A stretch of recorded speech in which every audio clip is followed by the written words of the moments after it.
नमस्कार, मैं हूं आपके साथ मयंक। तो देखिए, आज जो तस्वीरें गज़ा से देखने को मिल रही हैं, आज जो तस्वीरें इज़राइल से देखने को मिल रही हैं, ये करीब 2 साल बाद ये तस्वीरें आज सबके सामने हैं।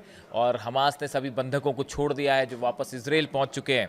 और उसी तरह से 1700 से ज़्यादा डिटेनीज़ जो हैं, जो इज़राइल के अलग-अलग जेलों में थे, उनको भी छोड़ना शुरू हो गया है और वो गज़ा पहुंचने लगे हैं।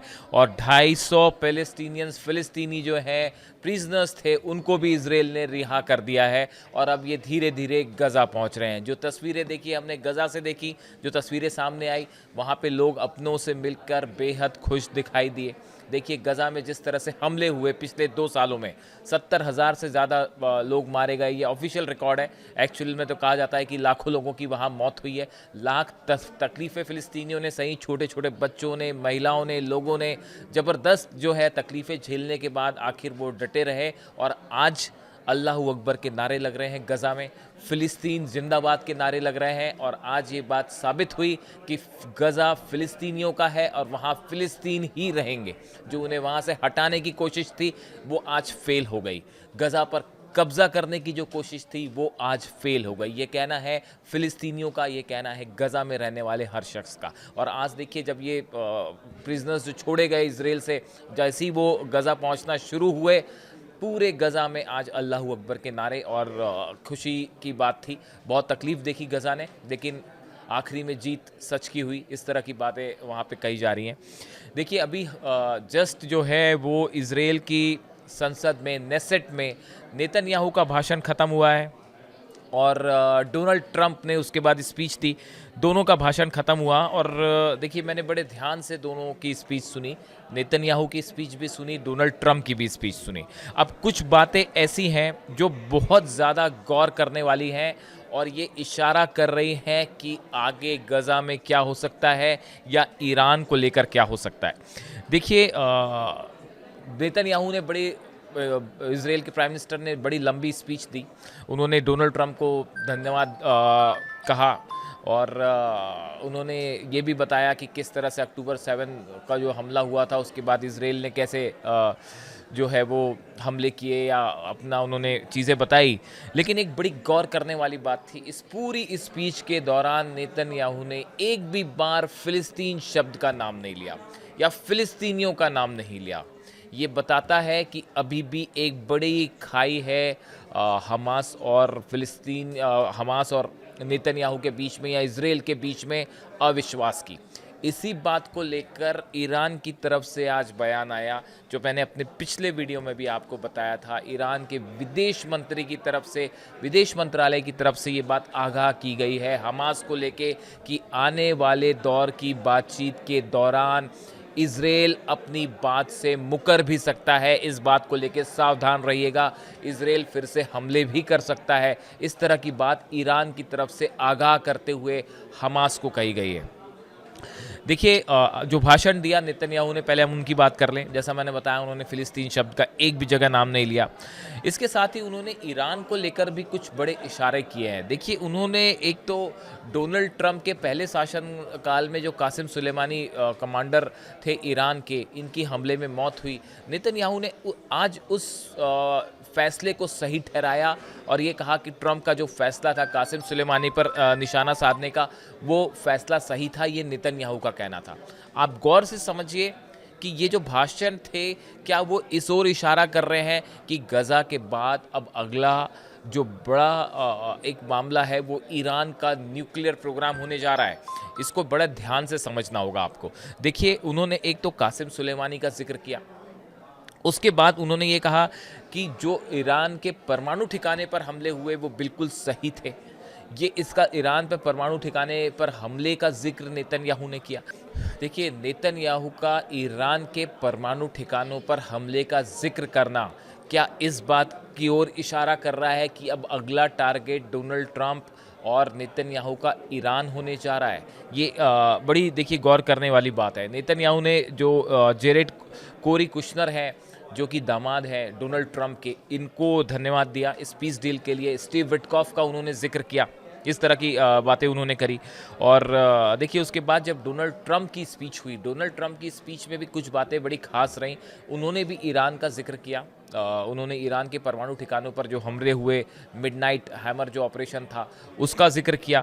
उन्होंने जो है वो मार्को रूबियो जो फॉरेन सेक्रेटरी हैं उनको बेस्ट फॉरेन सेक्रेटरी बताया और एक प्रकार से मैसेज देने की कोशिश की कि जो मिडनाइट हैमर था वो बहुत ही सफल ऑपरेशन था। उसका उन्होंने विस्तार से जिक्र किया कि कैसे B-2 बॉम्बर्स फ्लाई करके गए और 56 जो है 56 रिफ्यूलिंग जेट्स जो है वो हवा में थे। इस तरह की उन्होंने जिक्र किया।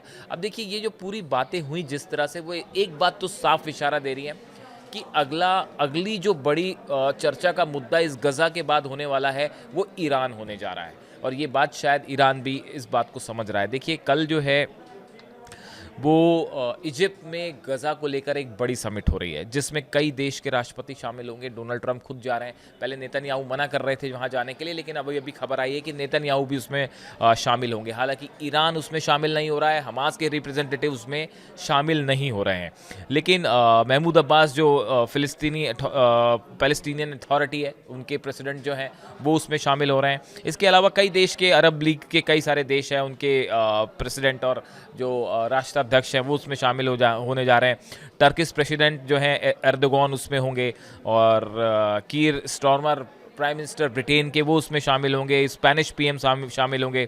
इटालियन प्राइम मिनिस्टर जो है मेलोनी वो शामिल होंगी। यूरोपियन काउंसिल के प्रेसिडेंट होंगे। यूएन सेक्रेटरी जनरल होंगे। अरब लीग सेक्रेटरी जनरल होंगे। जॉर्डन के किंग होंगे। Kuwait prime minister, Bahrain, Indonesia, Azerbaijan, German chancellor हैं, पाकिस्तान के प्राइम मिनिस्टर हैं, कनाडा प्राइम मिनिस्टर और इराक के प्राइम मिनिस्टर महमूद शिया अल सौदा ये भी शामिल होंगे। देखिए कई सारे नेता शामिल होंगे जो कि गज़ा को लेकर चर्चा करेंगे, लेकिन इसमें ईरान शामिल होने नहीं जा रहा है, हमास इसमें शामिल होने नहीं जा रहा है, क्योंकि हमास का कहना है कि हमने कतर और इजिप्ट के थ्रू ही जब भी बात की उनके थ्रू ही डील करी और हम आगे जब भी बात करेंगे उनके थ्रू ही बात करेंगे, किसी मंच पे बात नहीं करेंगे। अब बड़ा सवाल ये है कि आज की नेतन्याहू और ट्रंप की जो स्पीच है वो जिस तरह से प्रिजनर्स छोड़े गए, इधर से जो है वो बंधकों को हमास ने रिहा किया, अब व्हाट नेक्स्ट, अगला चरण क्या होगा? क्या हमास पूरी तरह से हथियार छोड़ने को राज़ी है, जैसा कि ट्रंप ने आज अनाउंस किया नेसेट में, इजराइल की संसद में, कि हमास जो है वो पूरी तरह से हथियार छोड़ने को राज़ी है? क्या फ़िलिस्तीन में जो अगली गवर्निंग बॉडी होगी क्या उसमें भी हमास अब हिस्सा नहीं लेगा? क्या हमास इसके लिए तैयार है? जितने टनल्स हैं उनका क्या होगा? जो हथियार है हमास के पास उनका क्या होगा? ये वो तमाम सवाल हैं जो एक बड़ा डेडलॉक खड़ा कर सकते हैं। ये वो सब चीज़ें हैं जहाँ पे आने के बाद एक बार फिर से असहमति बन सकती है। इसकी कोई साफ चीज़ नहीं है, लेकिन बड़े सारे एक्सपर्ट ये कह रहे हैं कि एक बार फिर से एक डेडलॉक की सिचुएशन बन सकती है और इसको कैसे सॉल्व किया जाए इसको लेकर अभी कोई बड़ा प्लान सामने नहीं है। ये आगे जो बातचीत होगी उसके बाद ही शायद ये बात आगे बढ़े। इसीलिए ईरान की तरफ से ये कहा गया, हमास को एक प्रकार से उन्होंने आगाह किया कि आप सावधान रहें, इजराइल कभी भी आपको, आपके साथ जो है वो, जो कि ईरान का कहना है विदेश मंत्री का, कि इजराइल कभी भी आपके साथ धोखा कर सकता है।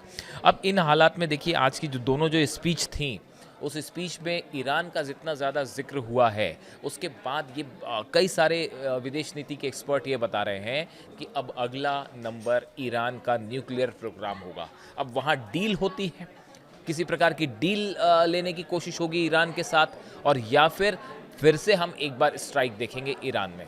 ये बड़ा देखने वाली बात होगी। हालांकि देखिए आज जब नेतन्याहू एड्रेस कर रहे थे नेसेट में, उस दौरान उन्होंने इजराइल का जो सर्वोच्च सम्मान होता है वो ट्रंप को देने की बात कही, उसका ऐलान किया। साथ में उन्होंने नोबेल प्राइज़ का भी जिक्र किया कि नोबेल प्राइज़ जो है वो इस बार नहीं मिला लेकिन शायद अगली बार मिल जाए, इस तरह की बात नेतन्याहू ने कही। डोनाल्ड ट्रंप मुस्कुरा दिए उस बात पे। अब देखिए ये बड़ी सारी चीज़ें हैं जो एक बार इस ओर इशारा कर रही हैं कि गज़ा में काफ़ी कुछ डेवलपमेंट्स हो रहे हैं, तेज़ी से हालात बदल रहे हैं मिडिल ईस्ट के, लेकिन आगे क्या होगा? डोनाल्ड ट्रंप ने देखिए ये भी बात कहा, हिजबुल्लाह के डिसार्म करने की बात कही कि हम वहाँ काम कर रहे हैं, हिजबुल्लाह को पूरी तरह से डिसार्म करें। नेतन्याहू ने हुतीस का भी जिक्र किया है, देखिए ईरान का भी जिक्र हुआ, यानी ये कुल मिला के मिडिल ईस्ट में अभी भी हालात बेहतर हो रहे हैं, इसमें कोई शक नहीं है। लेकिन ये ऊँट किस करवट बैठेगा, ये बहुत कुछ अभी जिसे कहते हैं सामने आना बाकी है, और जल्दबाजी में कोई कंक्लूजन नहीं निकाला जाना चाहिए। थोड़ा वेट करना होगा हर चीज़ को लेके कि गज़ा में क्या डेवलपमेंट्स होते हैं, हमास का क्या रुख होता है, इजराइल का क्या रुख होता है, किन मुद्दों को लेकर सहमति बन पाती है। ये बड़े सारे प्रश्न हैं जिनके अभी जवाब नहीं हैं। और इस बीच ईरान की ये चेतावनी हमास को लेकर ये आगाह करना कि आप होशियार रहिए, कभी भी आपके साथ धोखा होने की कोशिश हो सकती है, कभी भी इजराइल अपनी बात से पलट सकता है, इस तरह की बात ईरान की तरफ से कही गई है। इस बीच देखिए कल जो इजिप्ट में समिट होने वाली है, गज़ा समिट, पीस समिट, इस पर हमारी नज़र होगी। यहाँ पे कौन सा देश क्या रुख लेता है, गज़ा को लेकर क्या फैसला होता है, खासकर गवर्निंग बॉडी को लेकर अरब देशों का क्या पॉइंट ऑफ व्यू है, ये सब बहुत ज़्यादा मैटर करेगा। लेकिन आज की अगर बात करें तो आज गज़ा से जो तस्वीरें आईं और जिस तरह से वहाँ पे लोग खुश दिखाई दिए बड़े दिनों बाद, इसमें एक बात तो साबित हो गई कि फ़िलिस्तीनी अपनी ज़मीन पे टिके रहे, डटे रहे, चाहे लाख बम्बार्डमेंट हुए, F-35, F-16 बम बरसाते रहे, लेकिन फ़िलिस्तीनी अपनी ज़मीन उन्होंने नहीं छोड़ी। और इतिहास इस बात को हमेशा याद रखेगा कि फ़िलिस्तीनी अपनी ज़मीन के लिए लड़ते रहे, हर दुख तकलीफ़ सहते रहे, और अंततः देखिए उनकी जीत हुई। आज गज़ा फ़िलिस्तीनियों का है, फ़िलिस्तीनियों का था और फ़िलिस्तीनियों का ही रहेगा। इस तरह की बातें आज पूरी गज़ा से सुनाई दे रही हैं। अब देखिए इससे जुड़ा जो भी अपडेट होगा आप तक पहुंचाएंगे। कल इजिप्ट में क्या होता है, इससे जुड़ी जानकारी हम आपको पहुंचाएंगे, और आप भी डोनाल्ड ट्रंप और नेतन्याहू की जो स्पीच थी इसको ध्यान से समझिए, अपने हिसाब से आकलन करिए, और ईरान को लेकर आपकी क्या राय है वो हमें बताइएगा। Thank you so much.